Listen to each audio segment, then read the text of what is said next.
これでわかるモルガン家。アメリカ三大財閥の一つとして知られています。メロン財閥、ロックフェラー財閥、モルガン財閥。長いことどこか謎に包まれ論議の的となった金融界の一族。謎に包まれていたのはその経営形態にあったようです。徐々に株式会社に切り替わっていくのですが、それまでは長いことパートナーシップという形をとっていました。株式会社のように株主に何かを言われることもなく、また伝える義務もなく、複数の者が営利の目的で協力し合える会社だったから。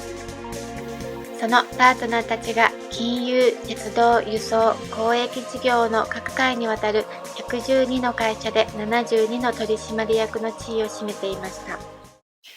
まず、モルガン家で一番有名なのがジョン・ピアポント・モルガン、JP モルガンですね。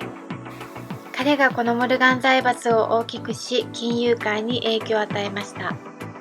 なんとピアポントが亡くなって遺体がウォール街を通過する間、株式市場が2時間閉鎖されたというくらいの大物だそうです。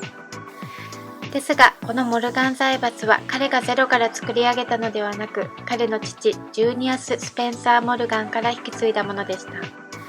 そしてその前身はなんとモルガン一族ではないところから。その人はアメリカの銀行家ジョージ・ピーボディ。ロンドンで1838年に創業し、これをモルガン一族に引き継いでニューヨークに移し、そこで一躍有名になったのでした。ピーボディはワンマン経営者だったのと、独身で子供もいなかったので、後継者を外に探し求めました。必要条件は、家族持ちで外国との取引経験があり、しかも交際上手なアメリカ人。その頃ボストンで商売仲間だったジュニアスが選ばれました。ジュニアスはロンドンに渡り、ピーボディの共同経営者となります。1864年、ピーボディは共同経営の契約期間が切れると引退。その後、銀行名を J.S. モルガン商会に改めました。ジュニアスはロンドンで最も有名なアメリカ人になりました。その膨大な資本で株の売買や鉄道レールなどの商品の仲介取引をし、また鉄鋼、石油、室内ランプなどにも手を出しました。1857年、息子ピアポントが父ジュニアスの銀行に入行する。翌年、ピアポントはアメリカに行き、ウォール街の投資会社で働きます。1861年には24歳の若さで父の銀行の子会社となる JP モルガン商会を設立しました。慎重に事業を展開していたジュニアスとは違い、息子のピアポントはせっかちで大胆。アイデアをすぐ行動に移さなければ気が済まないタイプでした。例えば、本社の許可も得ずに即決で勝手にコーヒー豆の取引をまとめ、怒られる前に相当の利益を得ていたなんてこともあったようです。商売のセンスは間違いなかったようですね。南北戦争、ポール・カービン事件。南北戦争の時、中古のライフルを1丁3ドル50セントで5000丁購入し、改良した後に22ドルで国軍に売却してスキャンダルになりました。電流戦争 GE。 ピアポントは白熱灯に興味を持ちました。ニュージャージー州にあるトーマス・エジソンのメンロパーク研究所に通います。余談ですが、白熱電球の発明者はエジソンではなくジョセフ・スワンであるとの話があります。実はジョセフ・スワンがエジソンより1年ほど早く白熱電球の発明に成功していたようです。ただ、点灯時間が短くまだ不十分でした。これを長く点灯させるように改良したのがエジソンのようです。マンハッタンに中央発電所を作り、ガス灯から電気が灯って夜も明るい時代が誕生しました。ちなみにニューヨークの個人住宅で電灯を用いたのはモルガン邸が最初だったようです。メンロパーク研究所でエジソンが直流送電を中心にシステムを提案しているとき、そこで働いていたニコラ・テスラは交流送電を推進し、エジソンと敵対していました。ピアポントは最初はエジソンの直流電流だけに出資していました。なんとエジソンとピアポントはライバルである交流の危険性を広めるためのネガティブキャンペーンとして電気椅子処刑を推していたそうです。エジソンが始めたエジソン・ジェネラル・エレクトリック社は直流発電に固執したためにうまくいかなくなり、ライバル企業に吸収合併されて1892年、ジェネラル・エレクトリックがスタートしました。GE ですね。この合併を仲介したのがピアポンドでした。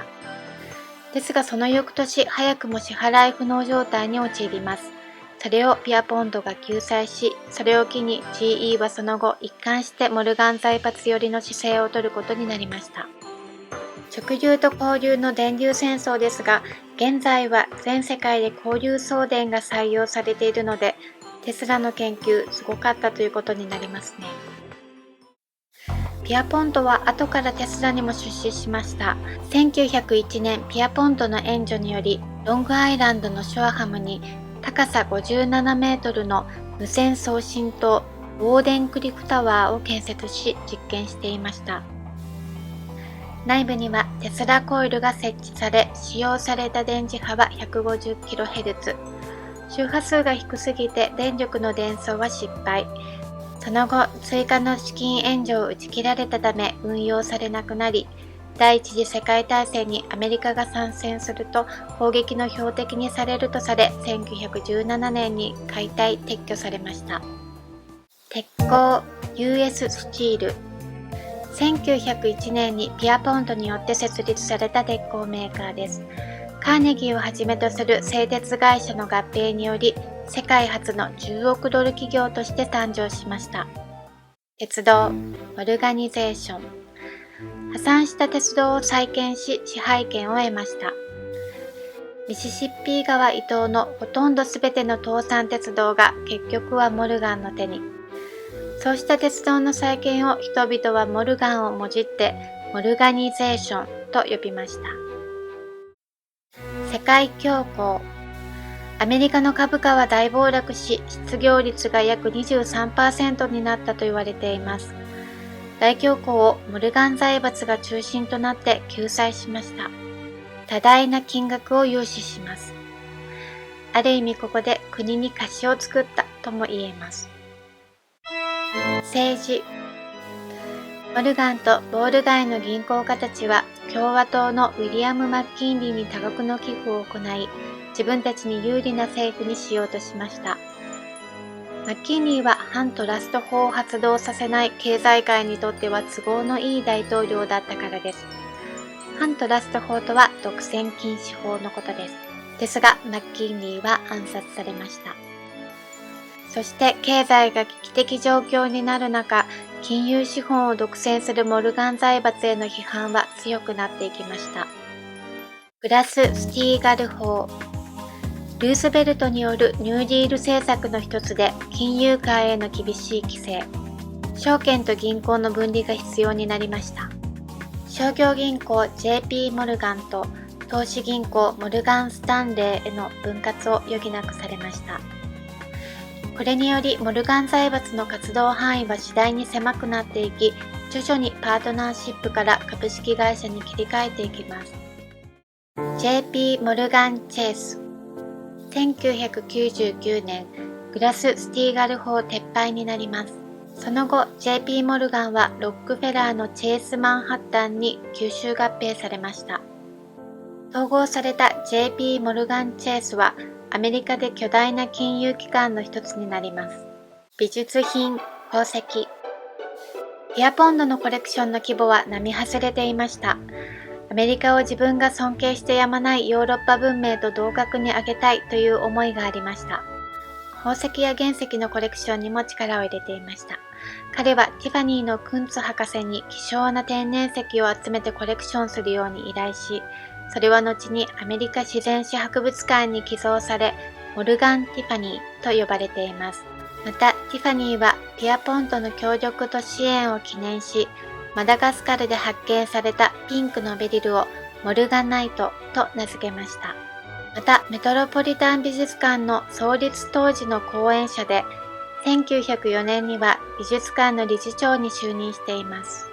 ピアポントは美術品をメトロポリタンに遺贈するつもりでしたが、モルガン島を特別に作る建設費をニューヨーク市に求めるという条件をつけたら品縮を買い、その話はストップ。そしてそれはピアポントの死後、息子のジャックに託されました。ちなみに彼の名は父と同じジョン・ピアポント・モルガンで、通称ジャックです。ジャックは相続税の支払いに頭を抱え、1915年、父のコレクションをバラバラに解体することにしました。いろいろなところに売却します。こちらの絵をご覧ください。フラゴナールの傑作、恋の成り行き。125万ドルで鉄鋼メーカー経営者のヘンリー・クレイ・フリックに売りました。